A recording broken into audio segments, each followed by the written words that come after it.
Welcome to Suman TV. ప్రస్తుతం అయితే మేము Pranadhara super speciality hospital unit of life span హాస్పిటల్కి వచ్చేసాము. ఇక్కడ ఉమెన్స్ డే సందర్భంగా స్టాఫ్ అంతా కూడా ఉమెన్స్ డే సెలబ్రేట్ చేసుకుంటుంది. సో ఇక్కడ ఈ స్టాఫ్ని అడిగి మనం కొన్ని విషయాలన్నీ కూడా మాట్లాడదాం. మీ పేరేంటి ఫస్ట్? నా పేరు శోభ. ప్రాణధార హాస్పిటల్లో రేడియాలజీ డిపార్ట్మెంట్లో చేస్తున్నాను, ఎక్స్టెండ్ సిటీ. ఓకే, సో ఇక్కడ వర్క్ ఎన్వైరన్మెంట్ ఎలా ఉంది ఇప్పుడు మీకు? చాలా బాగుంది. స్టాఫ్ అంతా బాగుంటుంది? బాగానే ఉంటారు, ఫ్రెండ్లీగా ఉంటారు. ఓకే, ప్రొఫెషనలైజ్డ్ ఎలా ఉంటారు? Okay, good. So first of all women's day సందర్భంగా మీరు ఏం చెప్పాలనుకుంటున్నారు? Actually how women has to be so strong and బయట జరుగుతున్నాయి కదా ఎన్నో స్త్రీల పైన ఇలా దారుణాలు, అలా కాకుండా హాస్పిటల్లో మాకైతే ప్రొటెక్షన్ బాగుంది. ఓకే, నేను నా పరంగా అయితే చాలా ఎదుర్కొని ముందుకొచ్చాను.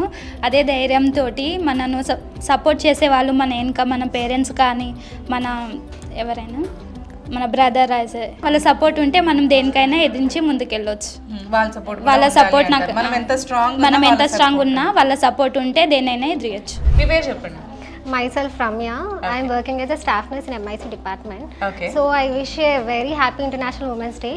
So what every woman thinks that not only we have to celebrate Women's Day only once in a year. I wanted to tell every day is a special day for every woman. నేను doctor Lakshmi Ramya అండి. Pranadhara super speciality హాస్పిటల్లో consultant anaesthesia and critical care స్పెషలిస్ట్గా work చేస్తున్నాను. So today ఇవాళ March 8th which is an international women's day.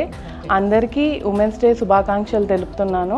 Actually women's day అంటే March 8th అలా అదే రోజు ఉమెన్ని ఏదో గొప్పగా చూడాలి, లేకపోతే ఆ రోజు గిఫ్ట్స్ ఇవ్వాలి, అది కాదు ఉమెన్ కోరుకునేది. తను డైలీ దినదిన చర్యలో డైలీ ఉమెన్కి రెస్పెక్ట్ ఉండాలి, ఈక్వాలిటీ ఉండాలి. She should empower herself, let her be అని కోరుకుంటున్నాను.